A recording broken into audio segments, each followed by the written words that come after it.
Hello and welcome to El Segundo News, where we inform you about issues and topics happening in the city of El Segundo. I'm Martha Guzman Hurtado.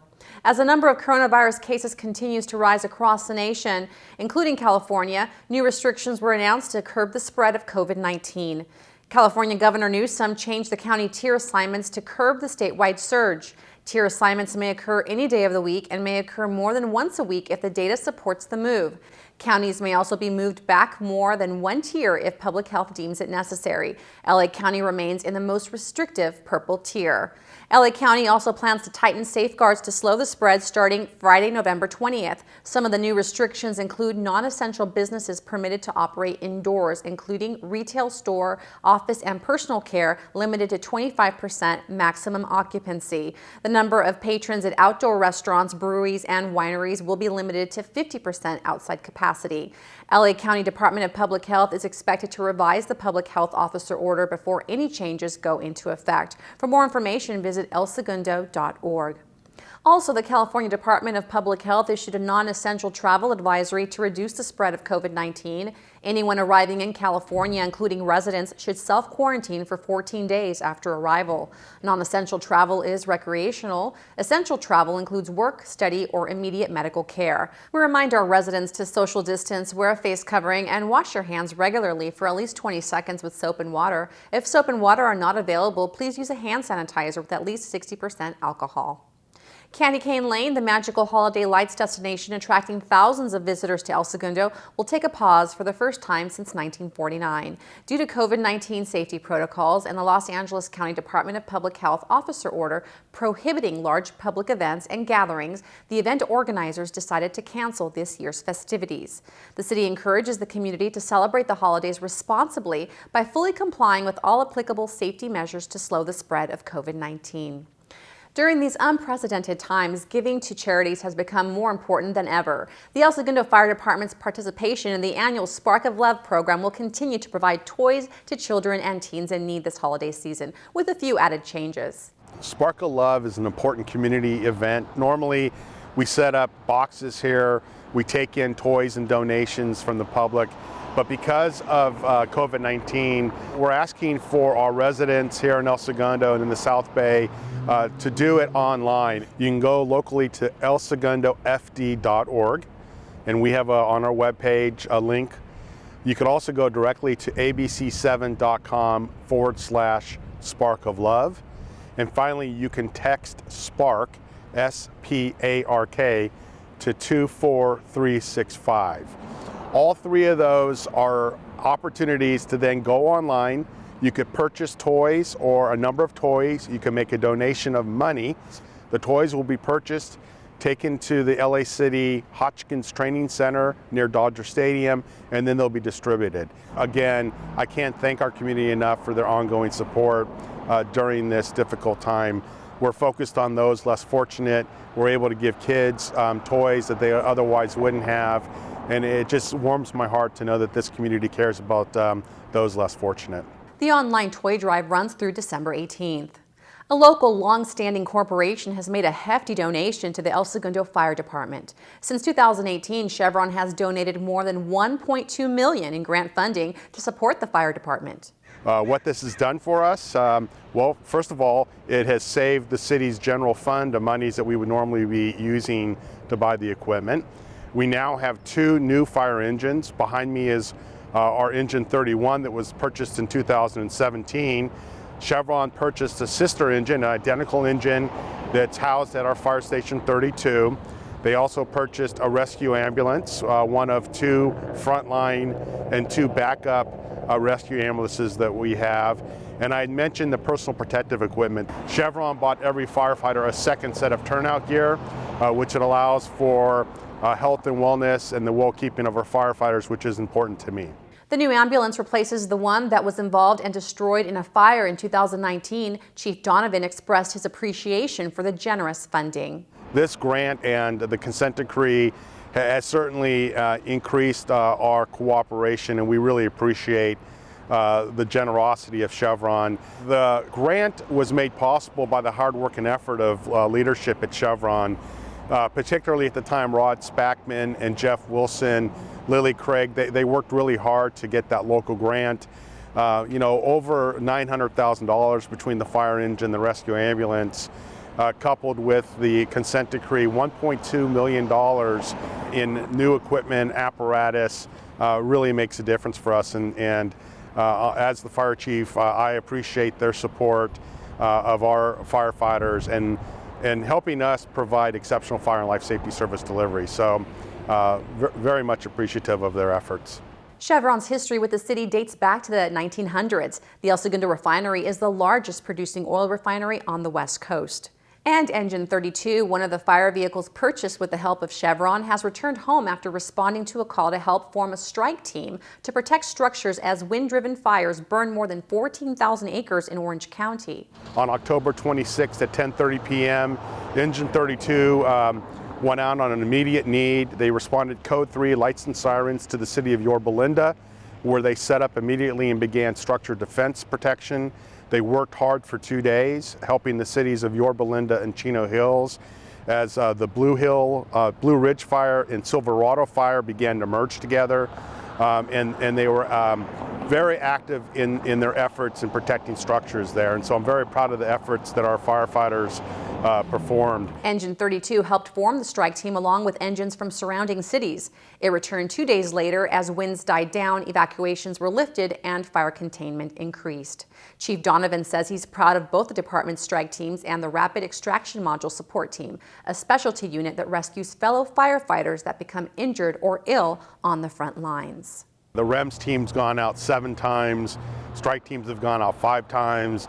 Our firefighters are willing to sacrifice time away from their family. They work long hours. They're deployed into difficult situations, and they're professionals. They do so and they help others in need, not only here in El Segundo, but they're willing to go throughout the state of California. It gives me great pride and satisfaction. Our motto here is courtesy and service, and it extends beyond El Segundo.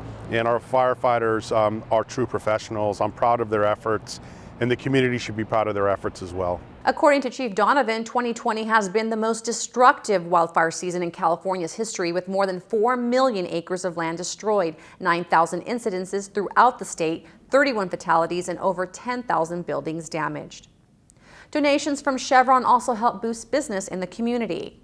Chevron this year provided a grant for $100,000, but over the last 7 years, since 2013, we have received over $1.2 million from Chevron to support economic development. The grant funds were used to develop our elsegundobusiness.com website, the Where Big Ideas Take Off logo and campaign that everyone's so familiar with now. And with the pandemic this year, we've had to, like everyone, adjust our strategies for marketing and business development.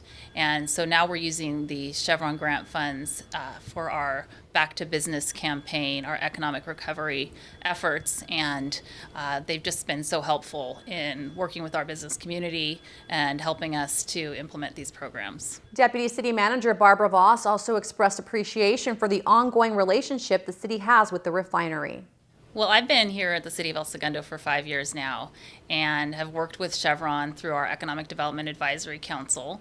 And Lily Craig, in particular, has been so helpful in supporting all of our economic development initiatives. And we're just very grateful. We're grateful to Chevron for their financial support, for their community support, and all they've done for economic development here. The city will continue to use the funding for economic development marketing initiatives to attract, retain, and support businesses in El Segundo. And now for a local business update, Economic Development Coordinator Cristina Reveles has more. Thank you, Martha, for the introduction. I'm really excited to be able to share the good news coming from El Segundo's business community. Massive renovation continues at the 30-acre former Northrop Grumman facility here in El Segundo. Hackman Capital Partners and Gensler are behind the vision to transform the property into a modern, one-of-a-kind campus while artfully maintaining the historical elements of the former aerospace manufacturing buildings. We spoke with Hackman Capital Partners founder and CEO Michael Hackman and team to discuss the company's plans for this exciting project. To watch the interview, go to elsegundobusiness.com. Despite the many challenges brought on by the pandemic, we're excited to see that a number of El Segundo businesses continue to excel, expand, and invest in the city. Over the last few years, we've seen significant expansion at Beyond Meat, Quest Nutrition, Kite Pharma, Textile Fashion Group, and Millennial Space Systems, a Boeing company. And just recently, Protege, a leading online marketing firm, and Herbert Aircraft Service, the manufacturer and distributor of FAA-approved aircraft parts, announced they're expanding their footprint here in El Segundo. There really isn't a better testimonial than when a company that has been in the city chooses to expand and invest here. For the latest on El Segundo businesses, visit elsegundobusiness.com. Back to you, Martha. Thanks, Christina. Looking forward to more of your business reports in the future. With the Thanksgiving season upon us, the El Segundo Chamber of Commerce has started a new campaign called El Segundo Gives Thanks. It's really a business supporting other businesses type of a project. It's twofold. One is to engage community groups such as nonprofits and service organizations to really thank the small businesses who have supported us all these years. And the second part is for our big businesses, our big partners in town, is to support these local small businesses in which they have reached out to us because they truly want to do so. Large businesses such as Chevron, Continental Development, Mattel, and many more are giving thousands of dollars in donations to be used to purchase gift cards from small local businesses, leaving patrons of El Segundo an easy task to be able to participate and claim these prizes. All they have to do is shop or dine or drink or have fun in El Segundo and they can participate.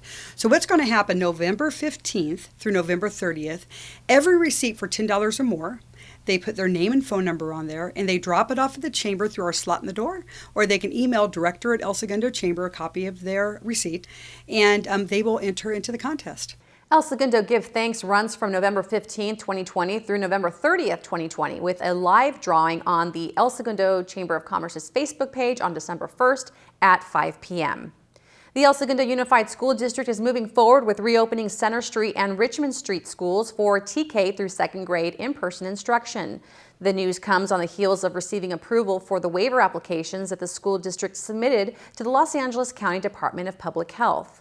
El Segundo Unified School District is beyond thrilled that we were approved for the waiver. Only 20 schools from public school districts were approved. So thinking that we are a small school district and both of our schools were approved, we were very pleased. When you think about 80 school districts and roughly more than 2,000 elementary schools, we were really tremendously honored and pleased to be able to move forward with plans to get kids back in school.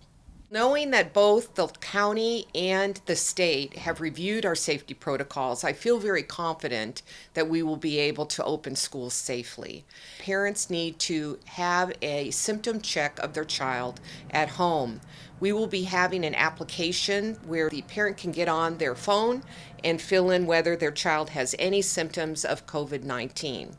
In addition, we'll have staggered start times. Staff members will be taking students' temperatures, and anyone with an elevated temperature will have to go to the office and be checked by the health technician. Our classrooms will look a lot different. There are very strict guidelines that only 12 children can be in the classroom at any one time, and that they need to have a 3-foot radius around their desk or where they are sitting.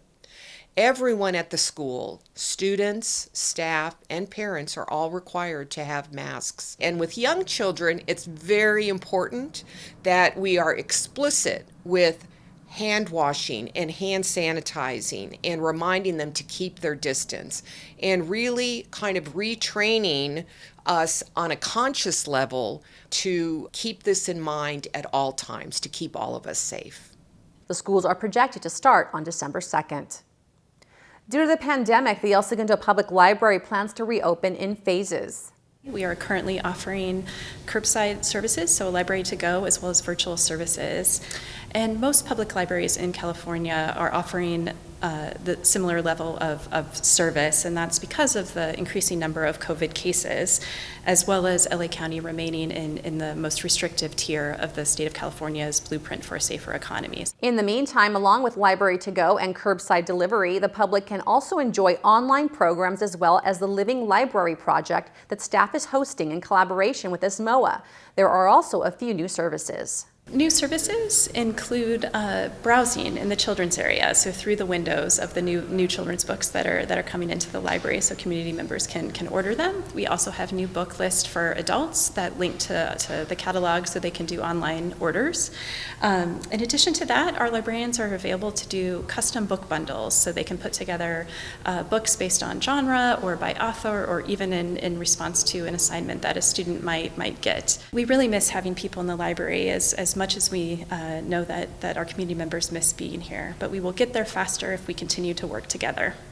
Since Library to Go opened in June, more than 19,000 library materials have been circulated, along with 17,500 ebooks. For more information about the Living Library and other library programs, please visit elsegundolibrary.org.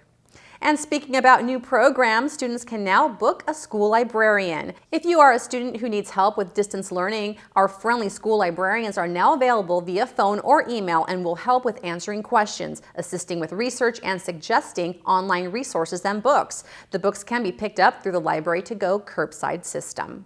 We wanted to support students during distance learning, and since they couldn't come to the library, we wanted to bring the library to them, providing remote services that we normally do together in person. Students benefit from live, personalized help that's customized to their interests and assignments. For instance, if they needed help with a biography assignment, we could suggest ebooks, online resources, or physical materials that would help them complete their assignment. If the students are new to online resources, we can also help them navigate those and suggest helpful tools like Citation Builder and Saving to Google Drive. We miss seeing the students, and we're so excited to provide new ways to help during the different distance learning models. Staff can be reached from 3 p.m. to 5 p.m. Monday through Thursday. Call 310-524-2771 or send an email to ypldesk@elsegundo.org.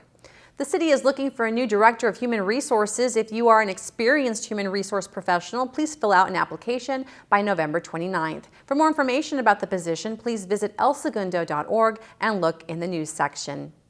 And if you're looking for some fun for the whole family, well, the game is afoot with El Segundo Recreation and Parks Turkey Hunt. From November 21st through the 24th, laminated turkeys will be hidden each day throughout the city, and the first to retrieve the turkey and turn it into the recreation staff at the checkout building in Recreation Park will receive a special prize. The first clue will be released on the Rec and Parks Instagram page at ES Rec and Parks each day at noon. Participants will follow the post to a series of clues that will lead to the prize turkey. For all the details, visit elsegundorec.parks.org. That's it for this segment of El Segundo News. You can also watch more city-related videos on the El Segundo Media YouTube channel. Thanks for tuning in, and we'll see you next time.